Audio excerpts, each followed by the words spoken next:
Harka fuuni akkam jirtu hordoftotaaf daawwattoota FIB.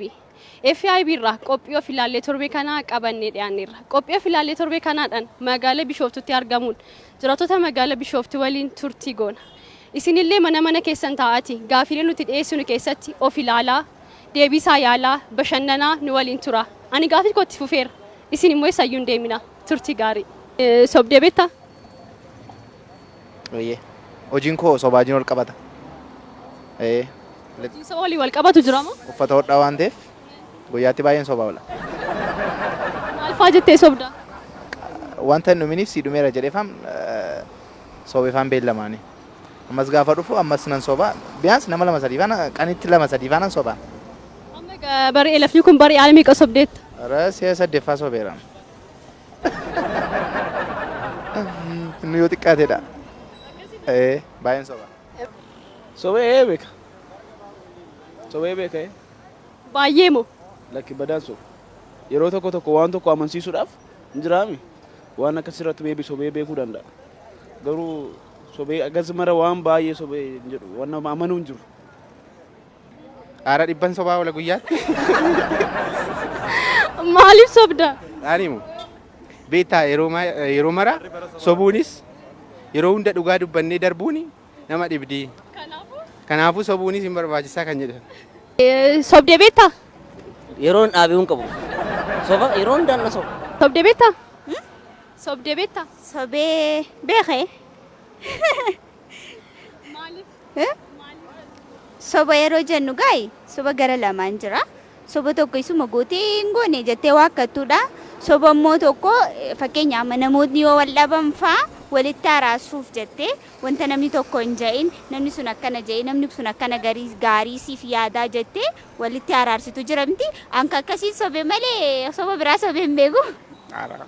Soban jaaladha. Jireenya koo keessatti wanta baay'ee jibboo jiraate soba. Maayidhasti marii kana caala akkamitti beektaa? Sobni namarraan fagaatee hin beeku. Namni sobaa wajjin jiraata. Sobii dhugaan akka jirtu sobis jirtini irra caalaa garuu kan baay'attee jiraattu immoo sobadha. Kana bari. Kanaafuu baay'ee sobda guyyaatti jechuudha. Egaa bari haala meeqa sobdeet? Arga bari utuu lakkaa'e maayidhasti hojjaa koo lakkaa'insitti maaree gifti kun. Boqqolloo shan nyaadheen shan sanyiif kaawwadhe atattamaan al shannaa jedhame. Asmaamul. Boqqolloo shan nyaadheen shan sanyiif kaawwadhe boqqolloo shan nyaadheen shan sanyiif kaawwadhe boqqolloo shan nyaadheen shan sanyiif kaawwadhe boqqolloo shan nyaadheen shan sanyiif kaawwadhe boqqolloo shan Boqqolloo shan nyaadhee shan sanyiif kaawwadhe. Atattamaan Irra deddeebitee daftee shan nyaadhee shan sanyiif kaawwadhe. Boqqolloo shan nyaadhee shan sanyiif kaawwadhe. Boqqolloo shan nyaadhee shan sanyiif kaawwadhe. Boqqolloo shan nyaadheen shan sanyiif kaawwadhe. Boqqolloo shan nyaadheen shan. Boqqolloo shan nyaadhee shan. Boqqolloo shan nyaadheen shan sanyiif kaawwadhe. Shan nyaadheen shan sanyiif kaawwadhe. Shan nyaadheen shan sanyiif kaawwadhe. Shan nyaadheen shan sanyiif kaawwadhe. Boqqolloo shan nyaadheen shan sanyiif kaawwadhe. Boqqolloo shan nyaadheen shan sanyiif. irra deddeebiitii dafee atattamaan. Boqqolloo shan nyaadhee shan intina. Boqqolloo shan nyaadhee shan sanyiif kaawwadhe. Boqqolloo shan nyaadhee shan sanyiif kaawwadhe. Mee yaali boqqolloo shan nyaadhee shan sanyiif kaawwadhe. Boqqolloo shan nyaadhee shan sanyiif kaawwadhe. Boqqolloo shan nyaadhee shan sanyiif kaawwadhe.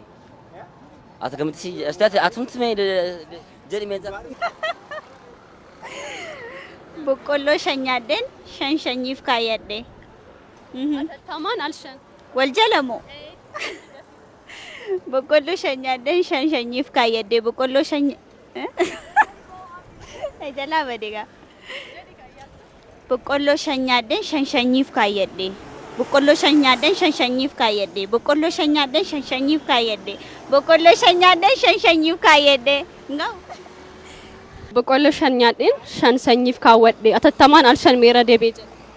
Boqqolloo shan nyaadhee shan sanyiidhaaf keewwadhe. Boqqolloo shan nyaadheen shan sanyiidhaaf keewwadhe. Boqqolloo shan nyaadheen shan sanyiidhaaf keewwadhe. Boqqolloo shan nyaadheen shan sanyiidhaaf keewwadhe. Atileet Ilfinesh Qannoo fiigicha maraatoonii eessatti mo'atte? Kanallee hin beeku. Kanallee hin beeku. Dhugaa hin beeku kana. Eessatti akka isheen mo'atte hin beektu atileet Ilfinesh Qannoo? Ani hin beeku. Gaaffii Naqamteedha?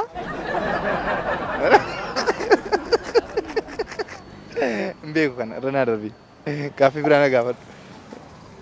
Eshi atileet Ilfinesh Qannoo fiigicha maaraatoonii yeroo jalqabaaf eessatti mo'atte? Hin beeku boolki. Hin beeku laalu atileetiin. Garuu fiigduu akka taate beektaa? Fiigduu ani hin beeku fiigduu akka taate. Maalidha isheen irree? Anoo isheeyyuu hin beeku lakki. Atileet Ilfinesh Qannoo maaraatoonii yeroo jalqabaaf eessatti mo'atte yookiin immoo bara kam mo'atte? Bara isaa ayyaara dhufa amma hojjaaras waan hin jiruuf hin yaadan. Garuu fiigduu akka taate hin beektu? Akkasiin fiigduu nan beeka. Atileetii akkasiin isaatti nan beeka garuu inni ammaaf naan galu beektaa. Atileet Ilfinesh Qannoo maaraatoonii eessatti mo'atte yeroo jalqabaaf? Ilfinesh Qannoo. Ilfinesh Qannoo atileetiidhaan hin beeku garuu ani akka isheen akka weellistuutti hin beeka malee. Weellistuu. Ilfinesh Qannoo moo? Beektaa isheen yeroo baay'ee sirba qabsoo kana sirbiti beektaa? Tokko isaa keessa sirbi jaalalaa hin jira. An jaalalaa tokko. Kan jaalalaa keessaa moo? Kan jaalalaa keessaa beektaa sirbi ishii baay'ee garaa nama tuqa. Yeroo baay'ee sirba ishii keessaa sirba jaalalaa. Safuu dhakaa jaalalaaf safuu. Nanti sakaal kan irra fuudhe. Atileet Ilfinesh Qannoo fiigicha maaraatoonii yeroo jalqabaaf eessatti mo'atte? Ilfinesh Qannoo hin beeku. Atileetii Ilfinesh Qannoo jedhamtu hin beeku weellistuu malee. Weellistuu ta'uu beektaa? Beeka. Nama hamattee hoo beektaa? Namadhu. Nama baay'ee waa'ee namaayyuu haasoo hin jaalladhu. Cubbuu. Nama hamachuun garuu maal jechuudha? Nama hamachuun bakka lafa namni sun hin jirretti waa'ee isaa hamachuu negatiiva isaa haasa'uudha. Iddoo namni sun hin jirretti waa'ee nama sanaa waan gaarii yoo dubbatte hoo? Oo isa nan haasa'a. Sun nama hamatuun jedhamu? Nama hamachuu jedhama? Ani isatti hin beeku baay'ee nama jaallatanidha kan waa'ee isaa waan gaarii haasa'anidha natti fakkaatan. Nama hamattee beektaa? Nama yaa jireenya kee keessatti meebi nama hamachuu dandeessaa? Hamadheera.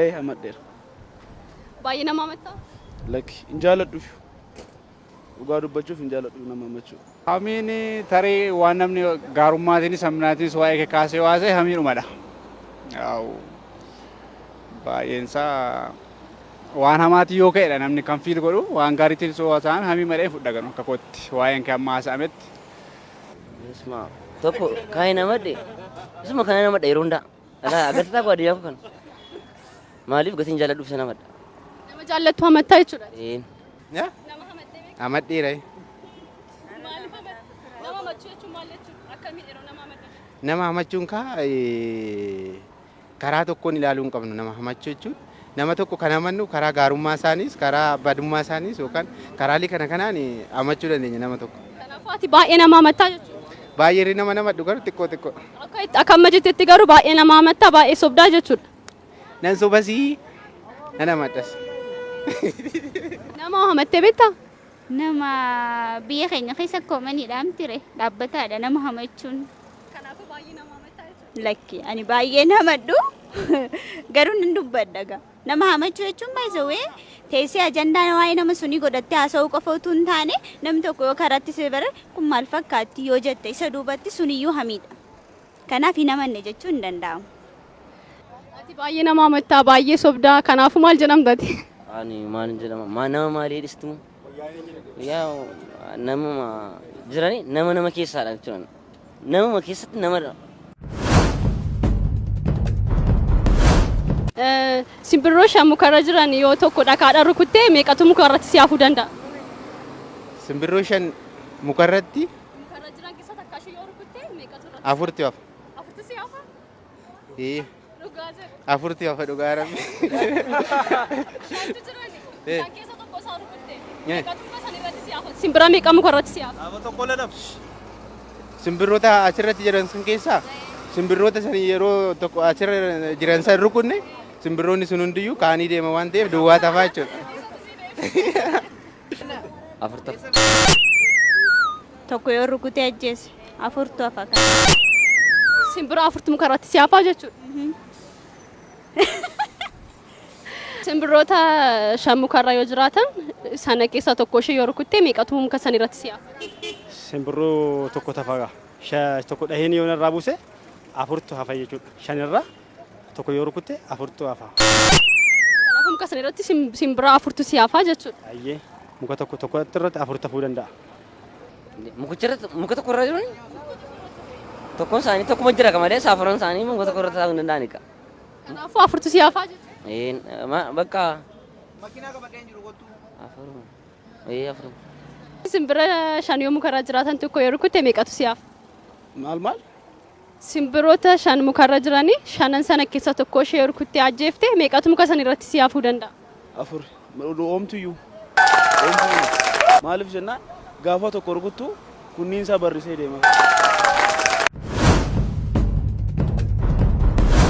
Dhala keetiif ati maal taata? Dhala kootiif wantan ta'u dhala kootiif wantan ta'u waan gaarii nan yaadaa fi hojjedhee waan baay'ee ta'uuf nan danda'a jedheen tafsaa godhadhee jira. Dhala keetiif ati maal taata? Dhala kootiif moo? Dhala kootiif akaakayu. Dhala keetiif jechuudha. Akaakilee abaabilee waan akkas.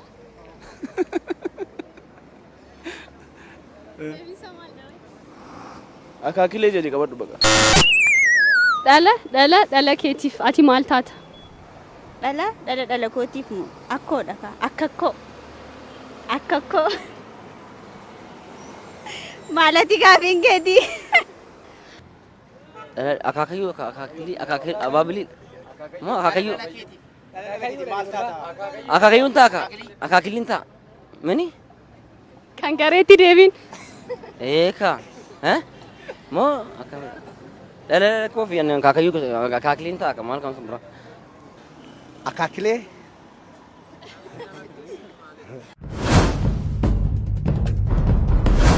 gaafa towaa nyaattus ta'e akkasumaan arraba of ciniintu maal jedhama?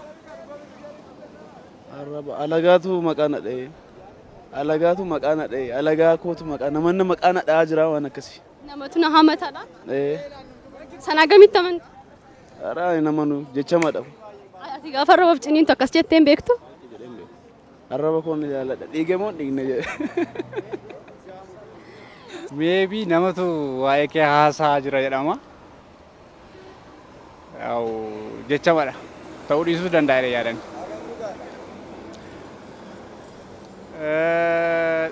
Dhugummaa isaatti baay'ee namanu garuu jecha madhan jedhama.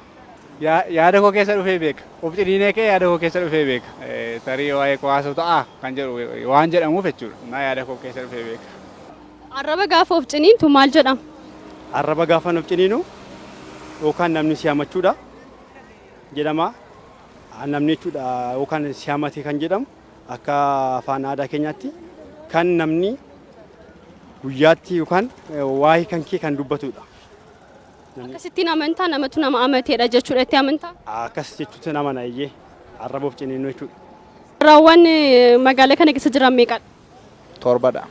Mee torban isaanii maqaa isaanii?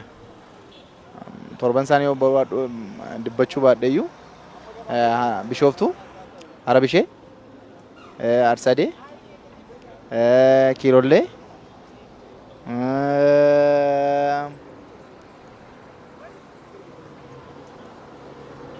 በቃ ሀራ አርሰዴ ሀራ ቶርባ ሀራ ጨለለቃ ሀራ አርሰዴ ሀራ ቢሾፍቱ ቶርባኑንና ሰዲ ሀራ ኪሎሌ ሀራ መገሪሳራ አስከንጅሩ ወይ ተከጀራ ኩሩፍቱ ፋናራ ሚቲምኒ Haraawwan torban magaalaa kana keessa jiran maqaan haadha himi. Hangafa, kan magaalaan kun itti waamamu hara Bishooftuu jedhamu. Lammaffaa immoo hara Oromoon hunduu waggaatiin dhufee irratti irreeffatu hara Arsadii jedhama. Sadaffaa immoo hara Kiloolee jedhamu jira. Hara Calalaqaa jedhamu jira. Meeqarra si geera lakkaawwachaa jirtaa garuu? Hara Kiloolee, hara Bishooftuu, hara Arsadii, hara Baabbogaayyaa, hara maal ture tokko Magariisa naannoo gamanaa kanatti kan argamu. Jaha si waameera miti? Tokko kami daree Calalaqaa. Harawwan torban as keessa jiran keessaa maqaa isaanii naadhe. Harawwan torban magaalaa Bishooftuu keessatti argaman tokko hora Arsadii, hora Kiloolee, hora Magariisa,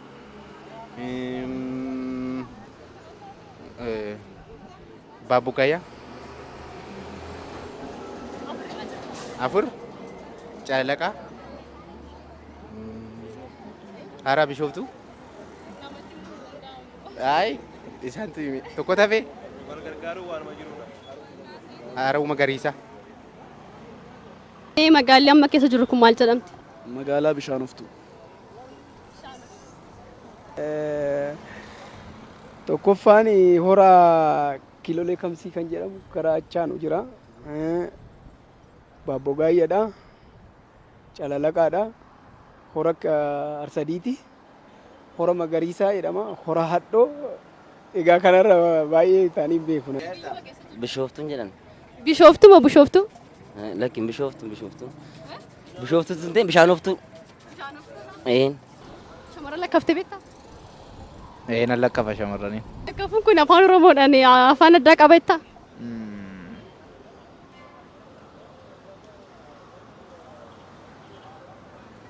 Bishaqaas miti. Afaan Oromoo isaatti hin beekan. Maal jettee shamarran lakkaftee? Gabareen nama lakkaftee qabda? Baay'ee amma kanaas miti. Yoo man lakkafeeyyuu hin bareedda bakka ምናምን jedhee man bareedda malee waan biraa wanta hin dubbadhu hin qabu. Sin ajaa'ibsiifachuu moo lakkafeedha? Kunillee ajaa'ibsiisuu jedhama. Ajaa'ibsiifachuu jedhama kun. Garuu lakkafuun isa nama arrabsan ምናምን yoo ishee amma fakkeenyaaf dubartiin tokko yoo hin bareedda ምናምን jettee dubartiin tokko yoo ufsaadde ምናምን jecha hin taane fa'aa ittiin jedhan kun lakkafaa jedhama kun. Shamarran lakkaftee beektaa? Shamara Maal jettee? maal jettee maal jedhee lakkafaa bakka mucoo bareedduu nana maal taate shafaafufte faa jedha maa of gaggaragashita mindoo itti galabaabbaciifaa jedha. Lakkafuun afaan Oromooti maqaa qaba? Lakkafuun afaan Oromoo lakkafuun Amaariffadha. Dubbisuudhaan maalidha? Anoon